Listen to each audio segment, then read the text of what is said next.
दोस्तों, आप देख रहे हैं हमारा यूट्यूब चैनल टैलेंटेड मुस्लिम्स और इस सीरीज़ में आज आप दुनिया के उस इंसान के बारे में जान सकेंगे जिन्होंने एड्स और कैंसर जैसी बीमारियों की महंगी दवाओं को सस्ती बना दिया। ऐसा उन्होंने गरीब देश के लोगों के लिए किया ताकि गरीबों को भी सस्ता इलाज मुहैया हो सके। उन्हें अगर गरीबों का मसीहा कहा जाए तो कुछ गलत नहीं होगा। उनका नाम यूसुफ ख्वाजा हमीद है, जो सिप्ला के चेयरमैन हैं। सिप्ला वह कंपनी जिसको फ्लू, कैंसर और एड्स की दवाओं पर महारत हासिल है। यूसुफ हमीद ने कोरोना वायरस की दवा बनाने को लेकर भी दिलचस्पी दिखाई है। उन्होंने इसे अपनी नेशनल ड्यूटी बताया है। उनके बारे में जानने से पहले उनके मुस्लिम पिता ख्वाजा अब्दुल हमीद और उनकी यहूदी माँ लिवा की शादी की कहानी जान लेते हैं। 1925 में ख्वाजा अब्दुल हमीद की मुलाकात लिवा देरचेंस्का से हुई। लिवा रशियन पोलैंड के विल्नो में पैदा हुई थीं। पहली मुलाकात के बाद उनके बीच रोमांस परवान चढ़ने लगा। 1928 में ख्वाजा ने लिवा से बर्लिन की एक मस्जिद में शादी कर ली। अगले साल विल्नो के सिनागोग यानी यहूदी धर्मस्थल पर फिर से उनकी शादी हुई। 25 जुलाई 1936 को विल्नो में ख्वाजा हमीद और लिवा को एक बेटा पैदा हुआ जिसका नाम उन्होंने यूसुफ रखा। यूसुफ की परवरिश मुंबई में हुई। स्कूली पढ़ाई cathedral and John Connon school से हुई। कॉलेज की पढ़ाई सेंट जेवियर कॉलेज मुंबई से। बाद में वह इंग्लैंड पढ़ाई के लिए चले गए और क्राइस्ट कॉलेज कैम्ब्रिज से केमिस्ट्री में पीएचडी की। इंग्लैंड से आने के बाद डॉक्टर हमीद तुरंत अपने पिता की कंपनी ज्वाइन कर ली।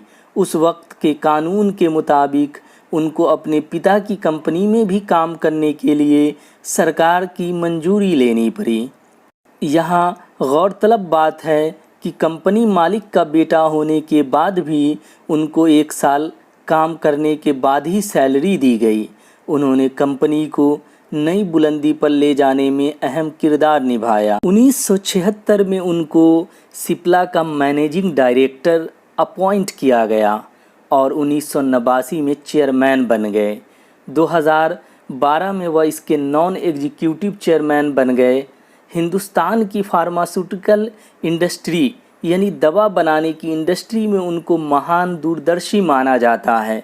उन्होंने दवा साजी यानी दवा बनाने की फील्ड में कई अहम योगदान दिए। यूसुफ हमीद की सबसे बड़ी देन है सस्ती दवाएं मुहैया कराना। उन्होंने खुद को गरीब देशों के लोगों के लिए ज़िंदगी बचाने वाली दवाओं को सस्ते दामों पर मुहैया कराने के लिए समर्पित कर दिया। उन्होंने पश्चिमी जगत की बड़ी कंपनियों की खूब आलोचना और खिंचाई की। उन्होंने बड़ी दवा कंपनियों को वैश्विक हत्यारा, मौत का सौदागर और मौत से फ़ायदा कमाने वाला तक कह दिया। वह खुलकर बड़ी दवा कंपनियों पर निशाना साधते हैं और कहते हैं कि फ़ायदा कमाने के चक्कर में इन कंपनियों ने ज़िंदगी बचाने वाली दवाओं को इतनी महंगी कर दिया है कि विकासशील देश के गरीब लोग उसको ख़रीद नहीं पाते हैं। उन्होंने इसे बड़ी दवा कंपनियों के ज़रिए चुनिंदा कत्ले आम भी करार दिया है। उन्होंने HIV एड्स से लड़ने में अहम भूमिका निभाई है। सिप्ला पहली कंपनी है जिसने अफ्रीका में HIV एड्स के शिकार लोगों को महज $1 रोज़ाना की कीमत पर दवा मुहैया कराई। इसके अलावा मलेरिया की दवा मुहैया कराने में भी अहम भूमिका निभाई।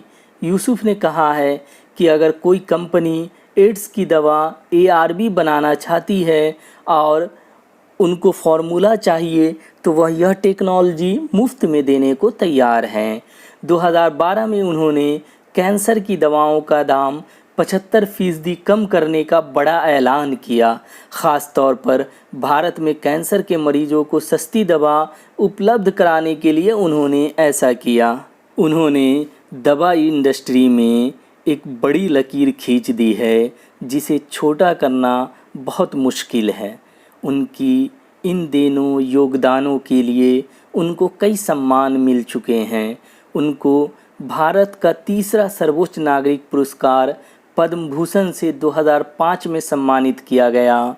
कुछ ज़रूरी दवाओं को विकासशील देशों में सस्ते दामों पर मुहैया कराने और मल्टीनेशनल फार्मा कंपनियों पर निशाना साधने के लिए बिजनेस की कैटेगरी में साल 2012 में CNN IBN के जरिए उनको CNN IBN Indian of the year इनाम से नवाजा गया।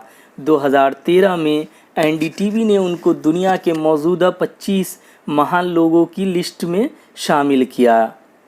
इंटरनेशनल लेवल पर उनके कई रिसर्च पेपर प्रकाशित हुए हैं। उनकी शादी फरीदा से हुई है और उनको कोई बच्चा नहीं है। दोस्तों, इसके साथ ही हमारा यह वीडियो ख़त्म होता है। अगर यह वीडियो पसंद आया हो तो लाइक और शेयर करना ना भूलें।